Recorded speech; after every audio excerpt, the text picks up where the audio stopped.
मंगलम भगवान वीरो मंगलम गौतमो हरे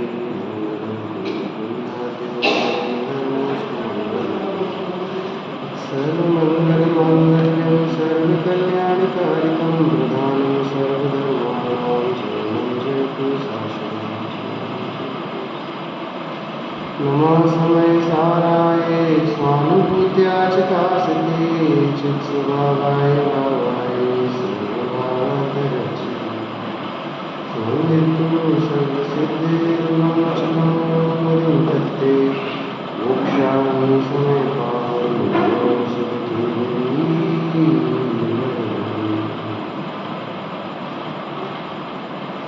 ये सारी बंद कर देंगे।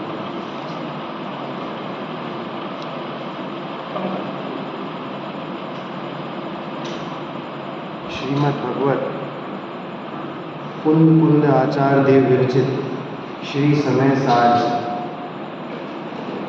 अर्थात समय पाहुड़ समय प्रागत। कुंद कुंद आचार्य देव ने 84 पाहुड़ की रचना की। कितने पाहुड़ की रचना की भैया? 84 पाहुड़ की रचना की है, परंतु उपलब्ध कितने हैं? 12 ही मात्र उपलब्ध हैं। कौन कौन से उपलब्ध हैं? समय सार जी, प्रवचन सार जी, नियम सार जी, पंचास्तिकाय और अष्टपाहुड़, ऐसे 12 पाहुड़ उपलब्ध हैं, बाकी के अनुपलब्ध हैं। परंतु जितना उपलब्ध है वो भी बहुत से ज़्यादा है। कितनी गाथाएं हैं समय सार जी में? 415 गाथाएं। 415 गाथाओं में उन्होंने क्या बताया है? जीव को भगवान बताया और भगवान बनने की प्रेरणा दी है, भगवान अनुभवने की प्रेरणा दी है ना। तो इसको आरंभ करते हैं और इसका मंगलाचरण का अर्थ लेते हैं। क्या है मंगलाचरण? नमः समय साराय। नमः समय साराय स्वानुभूत्या चकासते चित्त स्वभावाय भावाय सर्वभावांतर चित्त। अब इसमें नमः समय साराय, किसको नमस्कार किया है?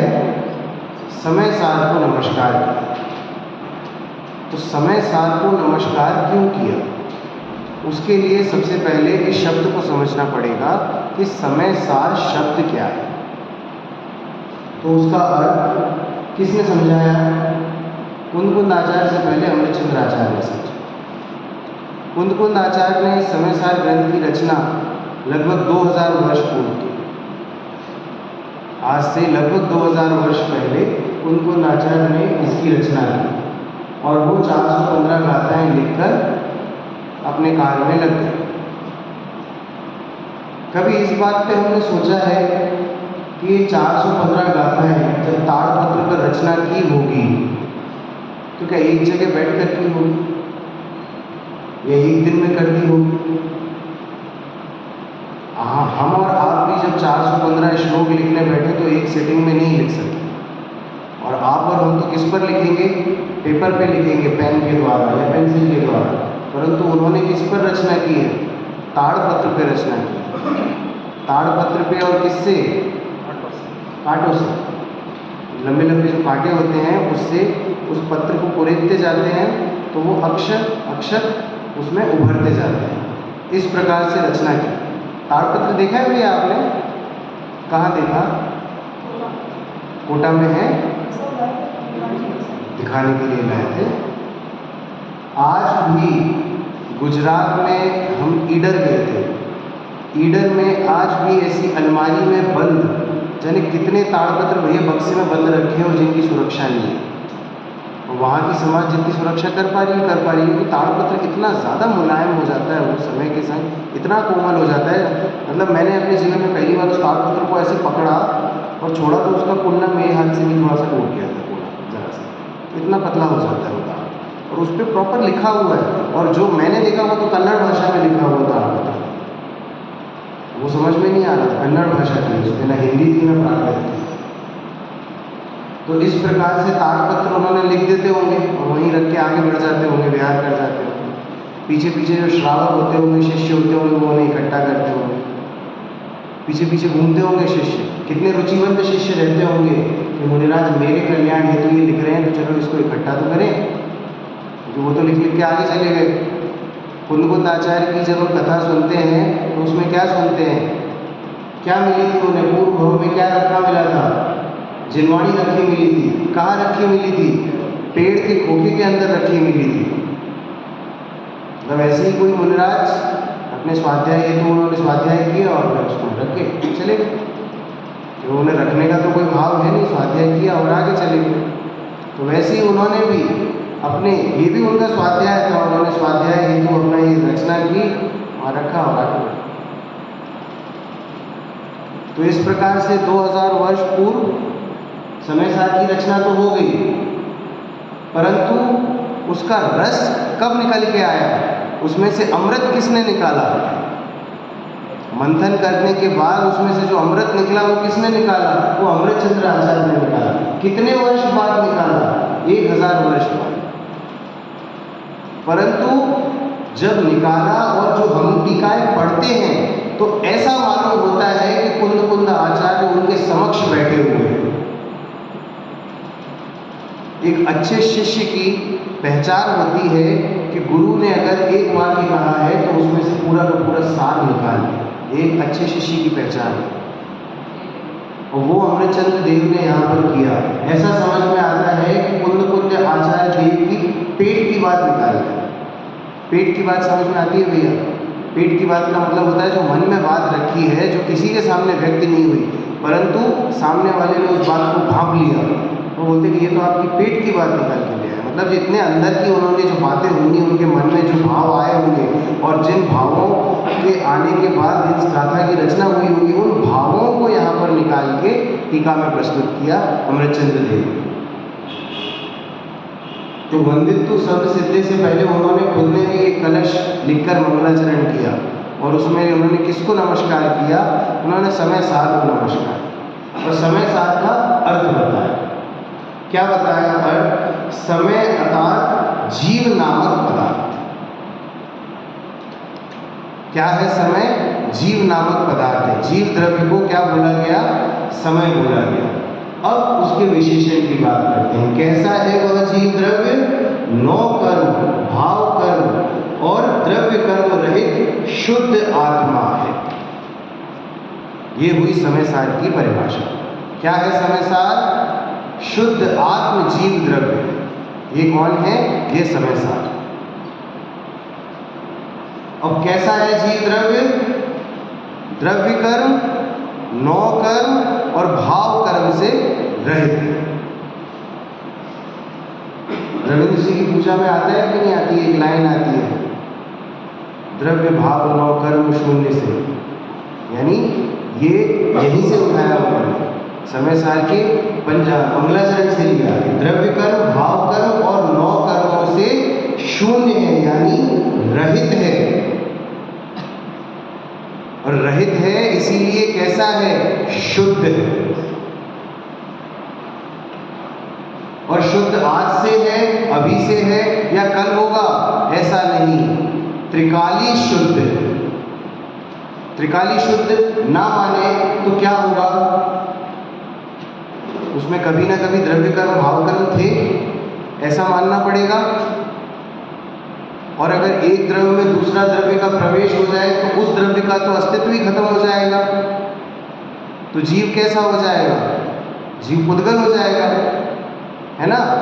तो इसीलिए जीव को कैसा मानना पड़ेगा? हमें त्रिकाली शुद्ध मानना पड़ेगा कि कल भी द्रव्य कर्म भाव कर्म नौ कर्म से शून्य था, आज भी द्रव्य कर्म भाव कर्म नौ कर्म से शून्य है और कल भी द्रव्य कर्म भाव कर्म और नौ कर्म से शून्य ही रहेगा।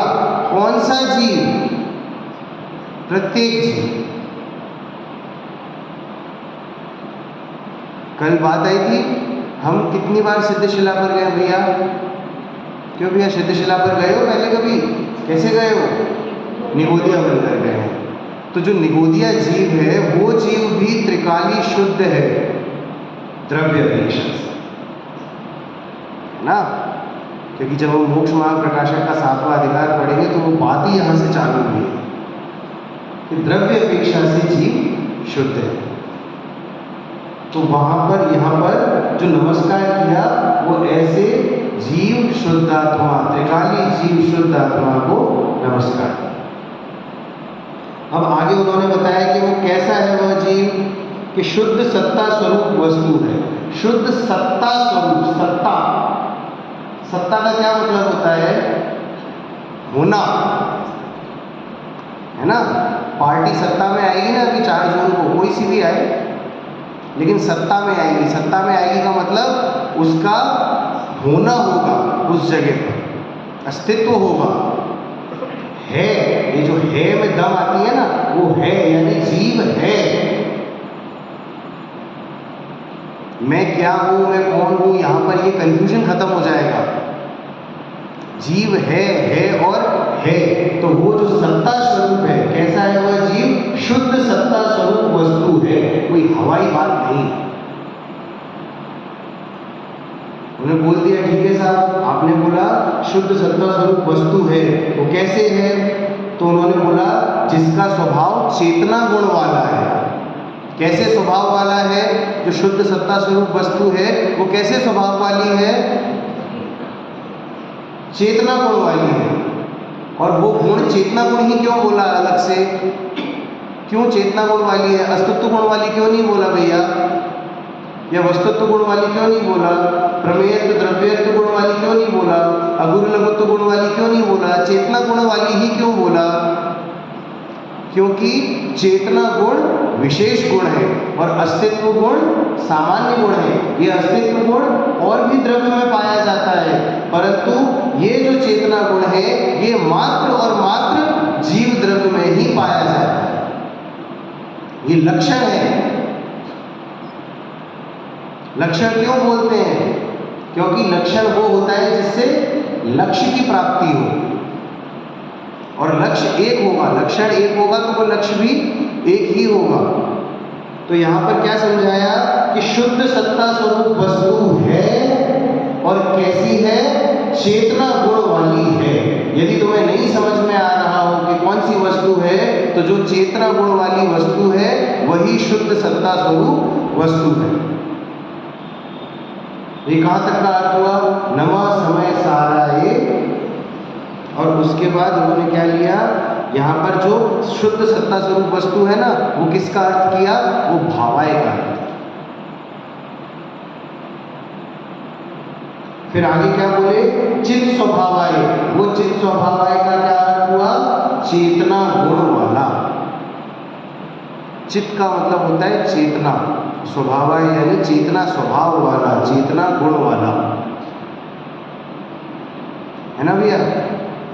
अब उसके पश्चात क्या हुआ? कैसा है वो चेतना गुण वाला? अपने ही अनुभवन रूप क्रिया से प्रकाश करता है, यानी अपने ही अनुभवन क्रिया से अपने आप में जानने में आता है। कहीं दिया लेके ढूंढना पड़ेगा क्या? कि नहीं। क्यों नहीं ढूंढना पड़ेगा? क्योंकि यह जो शुद्ध सत्ता स्वरूप वस्तु बोली, चेतना गुण वाली वस्तु बोली, ये कैसे अनुभवन में आएगी? ये स्व के अनुभवन में स्व से ही आएगी। ये किसका अर्थ हुआ? स्वानुभूत्या चिदासते। स्वानुभूति से, स्व की अनुभूति से यह समझ में आएगी, अनुभव में आएगी, जानने में आएगी। स्व का ज्ञान स्व को ही प्रकाश करेगा। इसीलिए जीव आत्मा को, अनुभवन वाला जो जीव है उस आत्मा को दीपक की भी उपमा दी गई। दीपक क्या करता है? दीपक को देखने के लिए कोई और रोशनी लगानी पड़ती है क्या? स्वप्रकाशित होता है। उसी प्रकार से ये जीव स्वप्रकाशित, अपने आप में प्रकाशमान है, अपने आप को अनुभव से अपने आप को जानता है, प्रकट करता है। इस विशेषण से ये सब चीजें अभी नहीं लेंगे। उसके बाद और स्व के अनुभव से क्या प्रकाश करता है? स्व के अनुभव से स्वतः अन्य चराचर पदार्थों को, सर्व क्षेत्र काल संबंधी सर्व विशेषणों को एक साथ एक समय में जानता है। यानी जब स्व का अनुभव किया, स्व के अनुभव में जम गया, रम गया, नम गया, तन्मय हो गया, तो स्व को तो जाना ही, और स्व के साथ साथ समस्त चर अचर पदार्थों को भी एक साथ एक समय में त्रिकाली पर्यायों को जान लिया। ये किसका विशेषण बताया? समय सार। समय सार का क्या अर्थ है? शुद्धात्म जीव। अब ये शुद्धात्म जीव कौन है? इसको किसकी उपमा दी है? देवादिदेव बोला गया है राजेश भैया। देवादिदेव, देवादिदेव का क्या अर्थ समझेंगे हम? क्या होता है देवादिदेव? आगे की गाथाओं में इस देवादिदेव का भी अर्थ है, परंतु हम यहाँ समझ लेते हैं, हम एक एक करके समझते हैं। पहले समय सार का शब्द का अर्थ समझते हैं। समय सार का क्या अर्थ बताया? कि जीव, शुद्धात्म जीव, त्रिकाली शुद्ध आत्मजीव कौन है? समय सार है ना। ये क्या हो गया? ये द्रव्य हो गया। अगर द्रव्य से बात करें तो समय सार कौन है? शुद्धात्म जीव द्रव्य। ये कौन हो गया? ये समय सार हो गया, जो त्रिकाली शुद्ध रहता है। पारिणामिक भाव जिसका नाम है। पारिणामिक भाव कैसा होता है? जो स्व से रहता है, जिसे पर के अवलंबन की आवश्यकता नहीं है। जीव को होने के लिए परावलंबन की आवश्यकता है क्या? जीव इस संसार में है कि पुद्गल के आश्रय से है क्या? नहीं है ना। अगर पुद्गल के आश्रय से होता तो सिद्ध परमेष्टि फिर जीव नहीं रह पाते, है ना, क्योंकि वो तो किसी पुद्गल के आश्रय से नहीं है और लोक में है। लोक से बाहर है क्या सिद्ध भगवान भैया? संसार में है कि नहीं है? लोक के बिल्कुल अग्र भाग में। क्यों? क्योंकि वहां से आगे जाने की व्यवस्था नहीं है। आगे जाने की व्यवस्था क्यों नहीं है? क्योंकि 6 द्रव्य केवल इस लोक में ही पाए जाते हैं, तो अलग से अलोकाकाश में जीव द्रव्य जा नहीं सकता। इसीलिए सिद्धशिला एंड पॉइंट हो गया, और वहां पर भी कैसे हैं सभी सिद्ध भगवान? सबके जो ये वाला भाग है ना, वो सबका समान है, एक लाइन में। नीचे से ऊपर नीचे हैं, परंतु यहाँ से एक समान। उसको समझो, कैसे समझोगे? गैस का गुब्बारा देखा है आपने? गैस के गुब्बारे को छोड़ो तो जो भी एंड पॉइंट होगा वहाँ पर जाके वो रुक जाता है आपकी सीलिंग पे। बड़ा गैस का गुब्बारा छोड़ो और छोटा गैस का गुब्बारा छोड़ो, तो वो एक जगह पे जाके रुकेंगे दोनों।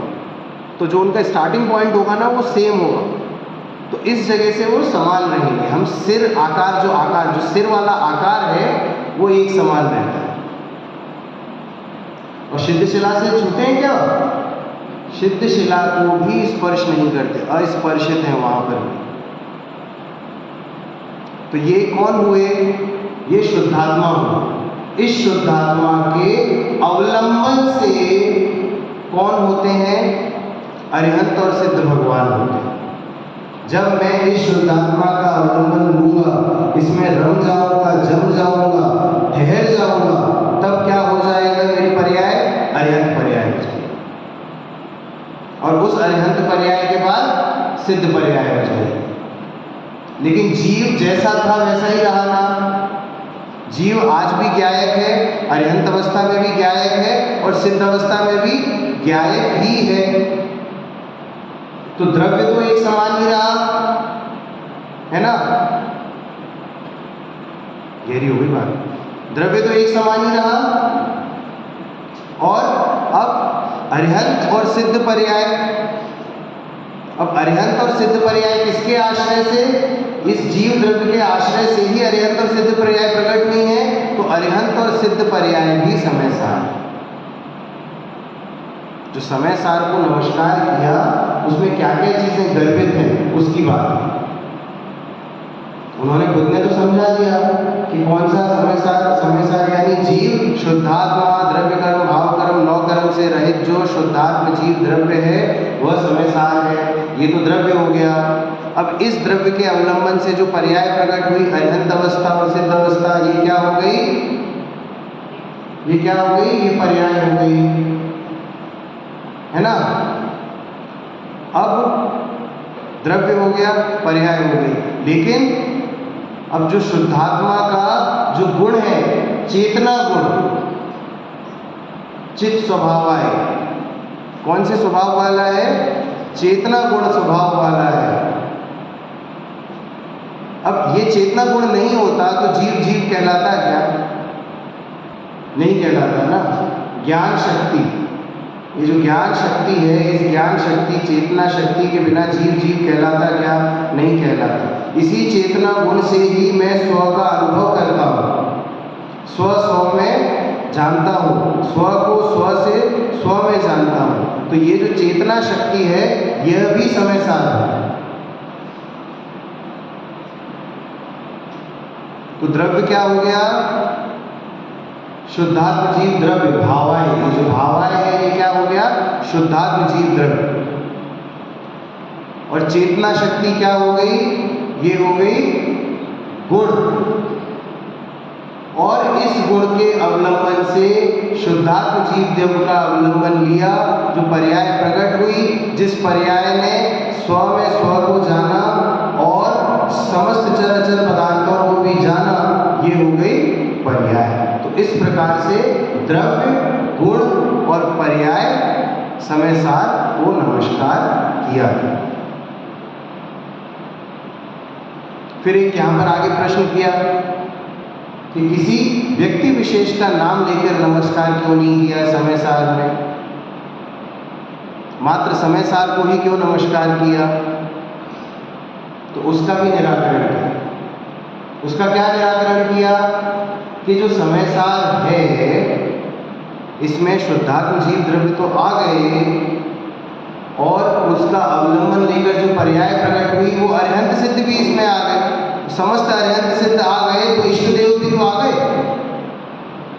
अलग से किसी इष्ट देव का नाम लो या फिर सामान्य इष्ट देव का नाम लो, तो अर्हंत सिद्ध अवस्था का नमस्कार हो तो रहा है इसमें, तो आपको कैसी आपत्ति? तो बोले ठीक है, आपने देव को नमस्कार कर दिया। अब लेकिन यहाँ तो नमस्कार योग्य तीन चीज़ें होती हैं, देव, शास्त्र और गुरु। तो इसमें शास्त्र कहाँ है? तो उसमें बताते हैं कि ये जो भगवान की वाणी, जो गणधर आचार्य देव और आचार्य परंपरा से हमारे तक आई है, जो श्रुत का रूप लेकर हमारे सामने विराजमान है, इसको तो हम नमस्कार कर ही रहे हैं ना। इसी का नाम तो हमने समय सार रखा है।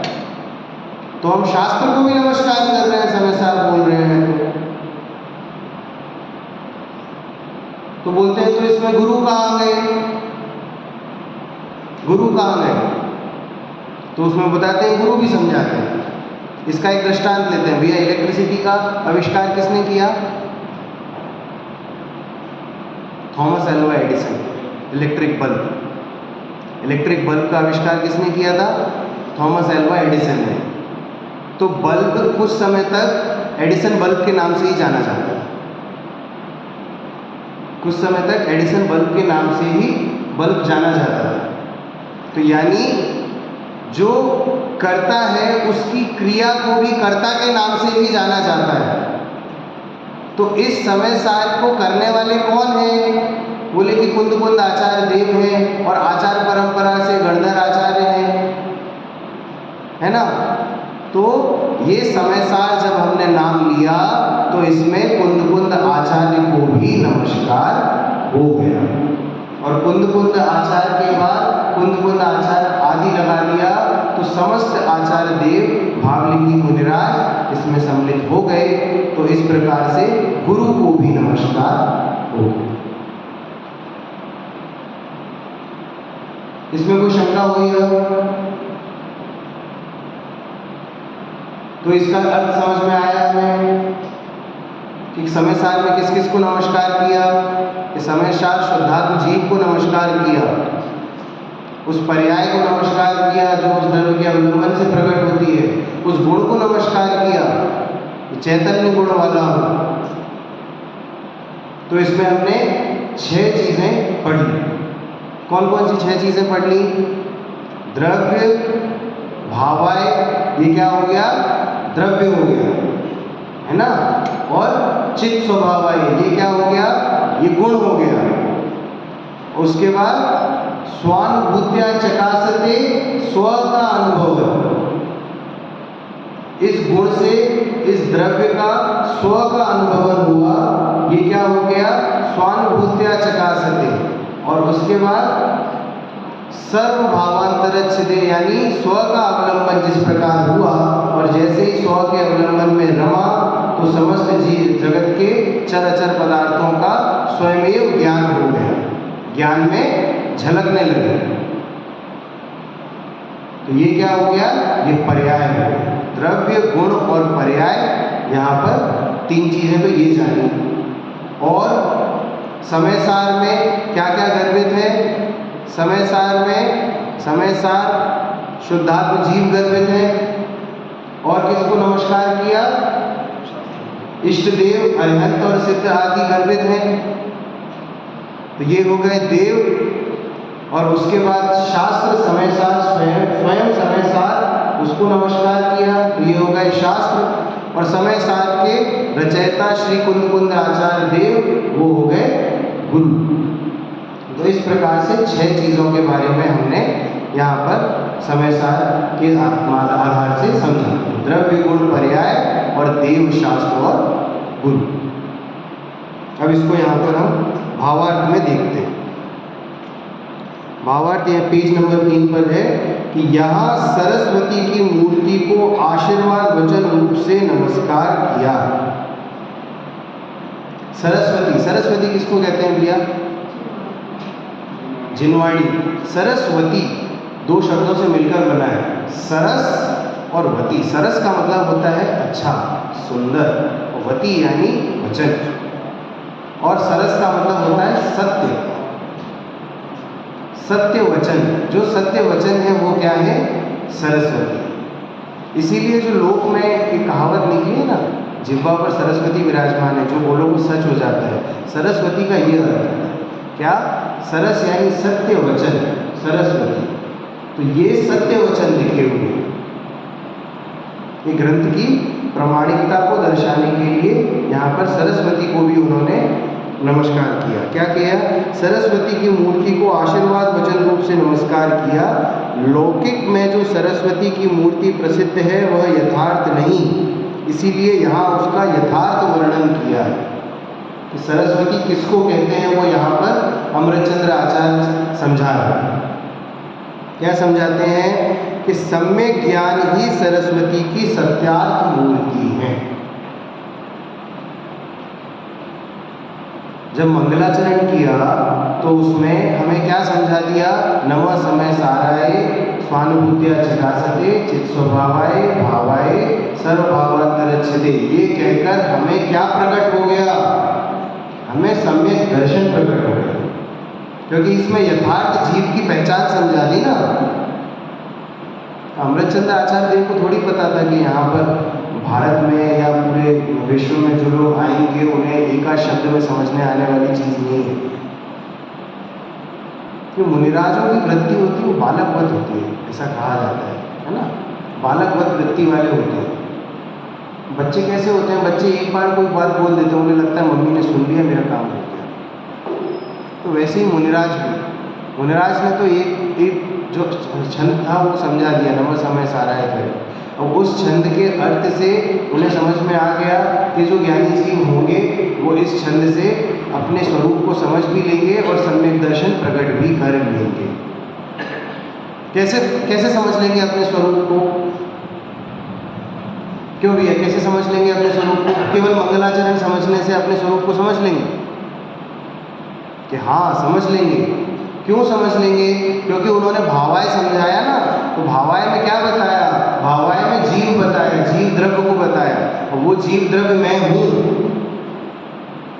और चित्त स्वभावाय बता दिया, चेतना गुण वाला जीव द्रव्य हूँ। यहाँ पर बता दिया चेतना गुण वाला जीव द्रव्य हूँ। और स्वानुभूत्या चकासते, यानी स्वानुभूति से प्रकाशित होता हूँ। अब बैठ जाओ।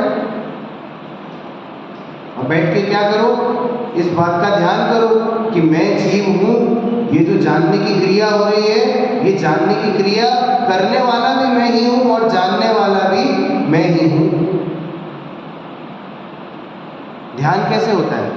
आपका नाम नहीं पूछा मैंने अभी तक। चैतन्य से उनका नाम भी चैतन्य है तुम्हारा, तो गुण भी चैतन्य है तुम में।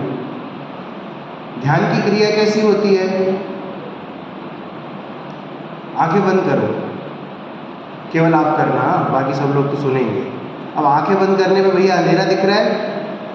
अंधेरा दिख रहा है, तो जो अंधेरे को जान रहा है ये ही मैं हूँ, ये ध्यान है। जो अंधेरा दिख रहा है वो मैं नहीं हूँ, क्योंकि अगर अंधेरा मैं हो जाऊंगा तो मैं तो उद्गल हो जाऊंगा, क्योंकि ये वर्ण है और स्पर्श रस गंध वर्ण, ये एक गुण भी अगर पाया जाएगा तो वो चारों गुण पाए जाएंगे, और वो चारों गुण पाए जाते हैं तो वो उद्गल द्रव्य कहलाता है ना। तो ये जो अंधेरे को जान रहा है वो जानने वाला मैं हूँ, और ये जानने से ही आएगा, देखने से आने वाला नहीं। इसीलिए यहाँ पर अनुभवन शब्द का प्रयोग किया है, दर्शन शब्द का प्रयोग नहीं है भैया, अनुभवन शब्द का प्रयोग, कि अनुभव में आएगा। और अनुभव में आएगा का हम कल दृष्टांत देख चुके हैं। बच्चे ने क्या छुआ था? गरम तवा छुआ था, तो गरम तवा छुआ तो अनुभव में आ गया कि इसको क्या कहते हैं, इसे गरम कहते हैं। अब शब्दों में वो नहीं समझा पाएगा, एक 6 महीने का बालक शब्दों में नहीं समझा पाएगा गरम किसे कहते हैं, परंतु उसके अनुभव में आ गया कि ये गरम होता है। ऐसे ही त्रियंच गति के जीव के अनुभव में कैसे आ जाता है आत्मा? उन्हें तो आत्मा शब्द भी नहीं पता भैया। मोक्ष मार्ग प्रकाशक जी के 9वें अध्याय में सम्यक्त के अधिकारी की जब बात आई है, तो सम्यक्त का अधिकारी जीव है, केवल मनुष्य गति का जीव नहीं, जीव है। पंचेंद्रिय संगी जीव सम्यक्त का अधिकारी है। उसमें आत्मा शब्द समझाया जाएगा क्या उसे? हाथी को आत्मा शब्द समझाया था क्या? या शेर की पर्याय में जब महावीर भगवान के जीव थे तो उन्हें जो अमित गति आचार्य थे उन्होंने क्या समझा? अमित गति आचार्य थे? नहीं, मैं नाम भूल रहा हूँ, क्षमा चाहता हूँ, नाम गलत ले लिया। जो आचार्य थे उन्होंने क्या समझाया था कि सुनो, 6 द्रव्य होते हैं, उसमें से तुम जीव द्रव्य हो, उसके बाद लोग होते हैं, 3 लोग होते हैं, ये सब बातें बताई कि क्या सम्यक दर्शन प्रकट कराने के लिए? नहीं। उन्होंने क्या बोला था? तू जीव है, तू ज्ञान से जानता है, ये तेरा कार्य नहीं है, तेरा कार्य तो दर्शन ज्ञान चेतना गुण आदि तेरा कार्य है, तू को तो मात्र ज्ञाता दृष्टा जीव है। ये समझाया, समझ में आ गया। जब अंदर में गया तो हाँ, ये जानने में जो आ रहा है वही मैं हूँ। ये पर्याय में जो शेर की पर्याय है ये मेरी पर्याय नहीं है, मेरी पर्याय तो ज्ञान पर्याय है। पर्याय की क्या डेफिनेशन होती है? पर्याय की परिभाषा क्या होती है? गुणों के परिणमन को पर्याय कहते हैं। और जीव की परिभाषा क्या होती है? गुणों के समूह को द्रव्य कहते हैं, है ना। द्रव्य की परिभाषा क्या है? गुणों के समूह को द्रव्य कहते हैं, और पर्याय की परिभाषा क्या है? गुणों के परिणमन को पर्याय कहते हैं। और गुण किसे कहते हैं? जो द्रव्य की संपूर्ण अवस्थाओं में पाया जाए उसे क्या कहते हैं? उसे गुण कहते हैं। उसको समझाने के लिए अलग अलग दृष्टांत है। मिश्री का दृष्टांत दिया जाता है। मिश्री के कोई से भी हिस्से को अगर आप चक्कर देखोगे तो आपको मिठास दिखेगी, यानी कि मिठास उस मिश्री का गुण है। उसी प्रकार से ये जो जीव है, इस जीव के संपूर्ण भागों में ज्ञान पाया जाता है। संपूर्ण भागों में, संपूर्ण अवस्थाओं में क्या पाया जाता है? ज्ञान पाया जाता है। और इस ज्ञान की जो जानन क्रिया है वही पर्याय है, और उसी से अनुभव होता है कि ये जो जानने वाला है वही मैं हूँ, जो जानने की क्रिया कर रहा है वही मैं हूँ। और जब जानने की क्रिया होती है ना तो उसमें भेद खत्म हो जाता है। क्योंकि जानने की क्रिया में भी अगर भेद रखेंगे तो वो जानना स्व को जानना नहीं होगा, वो उस भेद को जानने में हमारा ज्ञान चला जाए। इसीलिए अभेद शब्द का प्रयोग किया है। अभेद ज्ञान, चेतना, दर्शन, गुण, ये समझाने के लिए, व्यवहार की भाषा में समझाने के लिए समझाया। परंतु एक अभेद आत्मा, टंकोत्क्रीन शब्द प्रयोग किया गया। टंकोत्क्रीन, ठोस, किसी और चीज के लिए कोई अवकाश है ही नहीं, स्व में पूर्ण है।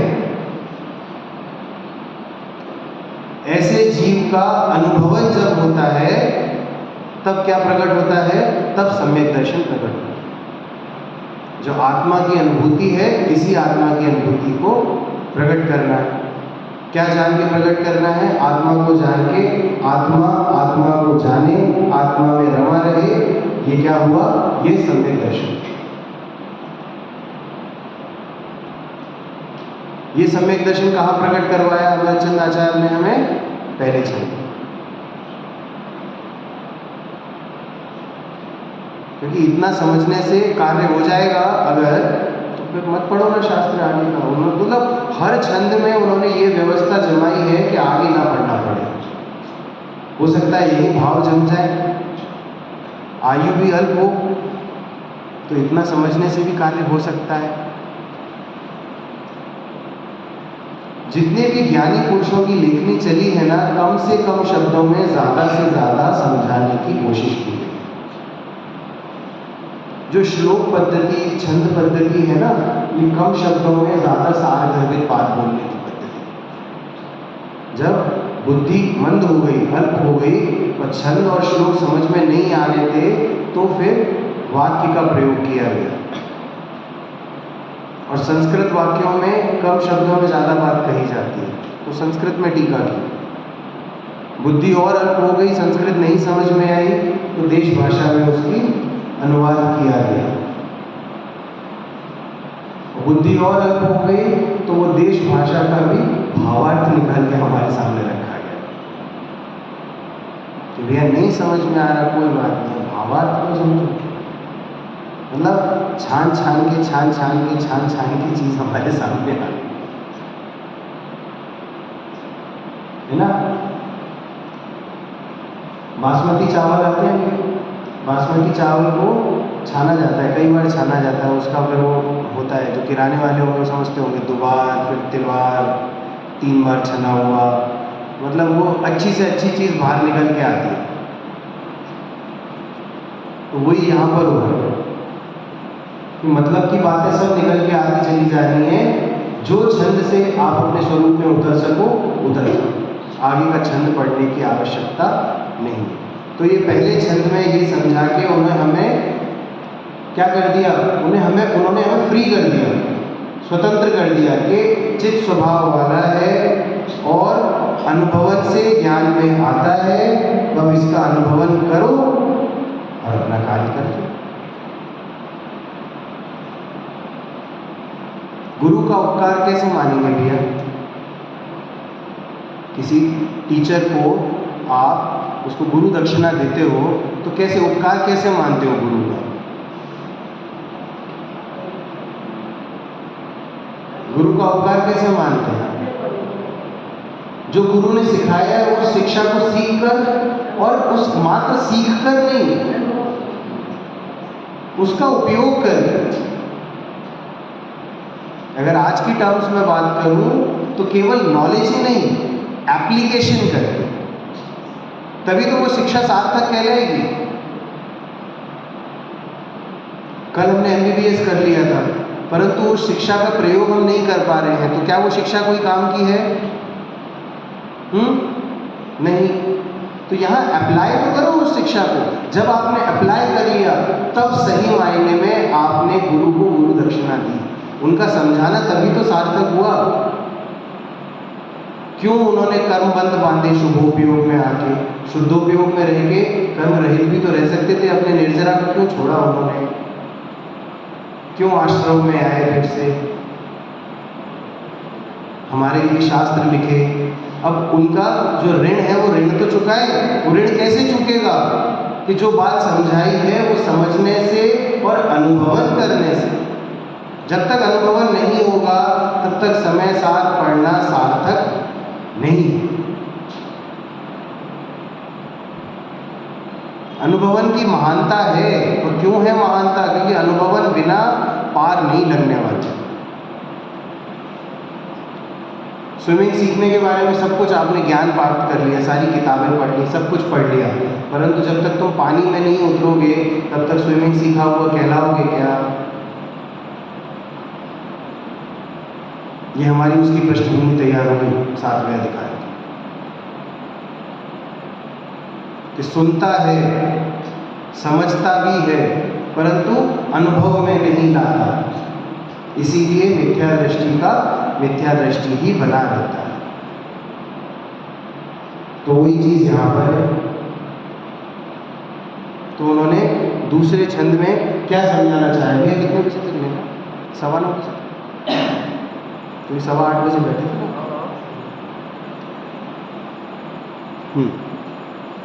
लौकिक में जो सरस्वती की मूर्ति प्रसिद्ध है वह यथार्थ नहीं, इसीलिए यहाँ उसका यथार्थ वर्णन किया। सम्यक ज्ञान ही सरस्वती की सत्यार्थ मूर्ति है, उसमें भी संपूर्ण ज्ञान तो केवल ज्ञान है, जिसमें समस्त पदार्थ प्रत्यक्ष भासित होते हैं। वह अनंत धर्म सहित आत्म तत्व को प्रत्यक्ष देखता है, इसीलिए वह सरस्वती की मूर्ति है। और उसी के अनुसार, अब सरस्वती की मूर्ति किसको बोला? केवल ज्ञान को। सरस्वती की मूर्ति किसको बोला? केवल ज्ञान को। हम जो जिनवाणी की पूजा करते हैं, ऊपर अभी अर्घ चढ़ा रहे थे ना, तीर्थंकर की धुनि गणधर ने सुनी, और वो चलते हुए हमारे पास आएगी, सो जिनवरवाणी जग कल्याणी। तो जो केवल ज्ञान है वो ही सरस्वती है, यानी सत्य वचन तो केवल ज्ञान ही है, क्योंकि उन्होंने यथार्थ देखा है, और उस ही केवल ज्ञान के अनुसार श्रुत ज्ञान है, वह आत्म तत्व को परोक्ष देखता है। केवल ज्ञान प्रत्यक्ष अनुभवन करता है, और श्रुत ज्ञान क्या है? वो परोक्ष देखता है। शुद्ध ज्ञान समझते आता है? क्या होता है शुद्ध ज्ञान? द्रव्य श्रुत यानी वचन रूप जो जिनवाणी है वो क्या है? वो द्रव्य श्रुत है। और उन वचन श्रुत से जो हमारे अनुभव में आता है, जो हम समझते हैं, जो हमारे ज्ञान में आता है, वो क्या कहलाता है? वो भाव श्रुत। और आगे भी है, आत्मतत्व को परोक्ष देखता है, इसीलिए वह भी सरस्वती की मूर्ति है। और द्रव्य श्रुत वचन रूप है, वह भी उसकी मूर्ति है, क्योंकि वह वचनों के द्वारा ही अनेक धर्मों वाला आत्मा को बतलाती है। इसीलिए शास्त्र को हम नमस्कार करते हैं।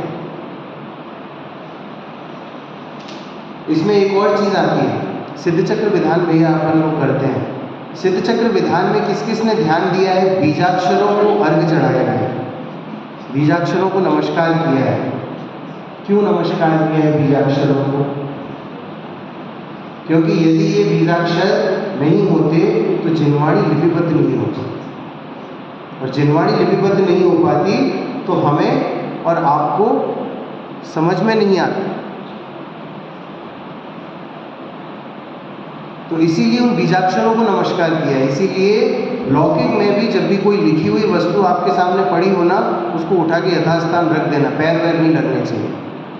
जो आपका न्यूज़पेपर होता है ना भैया, न्यूज़पेपर है या कोई भी लिखी हुई सामग्री है, वो यदि आप गिर जाए या गिरी पड़ी मिले, उसे उठा के रख देना, क्योंकि वो अक्षरों से जिनवाणी भी लिखी गई है। वो बीजाक्षर हैं, वो अक्षर जिनवाणी के जन्मदाता है। द्रव्य शुद्ध बीजाक्षरों के बिना नहीं लिखा जा सकता, है ना। इस प्रकार समस्त पदार्थों के तत्व को बतलाने वाली ज्ञान रूप तथा वचन रूप अनेकांतमयी सरस्वती की मूर्ति है। इसीलिए सरस्वती को वाणी, भारती, शारदा, वाग्देवी इत्यादि बहुत नाम से जानते हैं।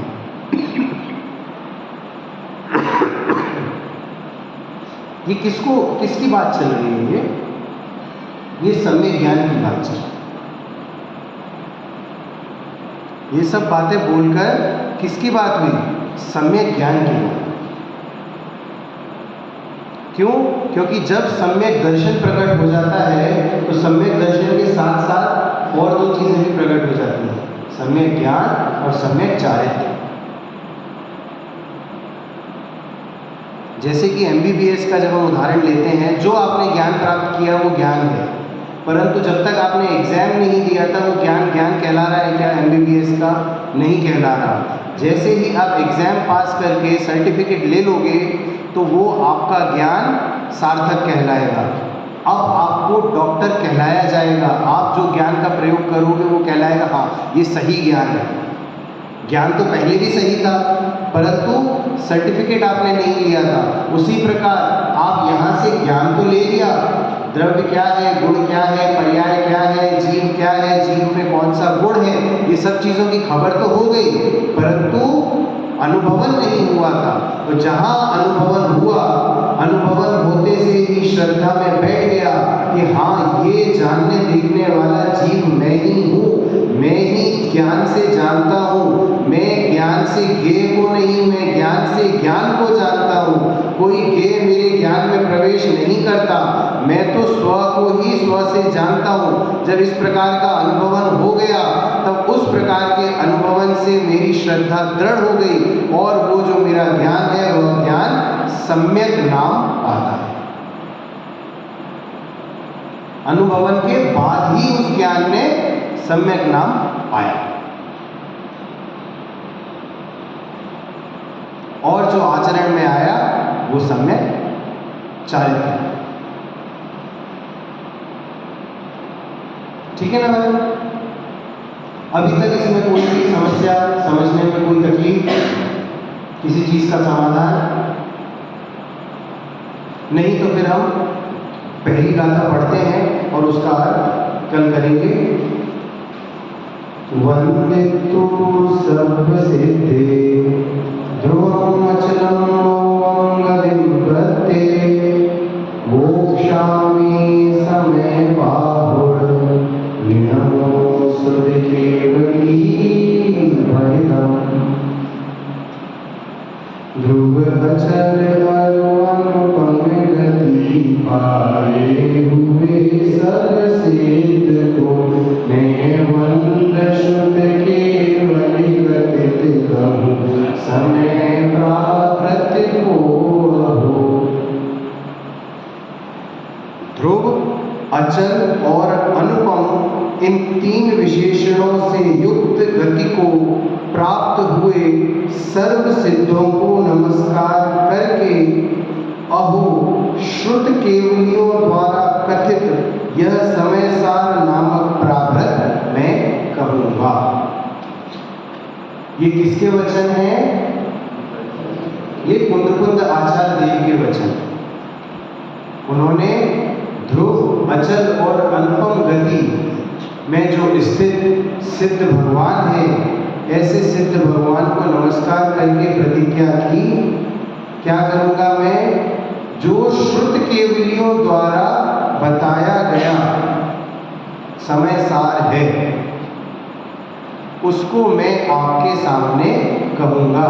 ये मेरे मन की बात नहीं है, ये मनगढ़ंत बात नहीं है।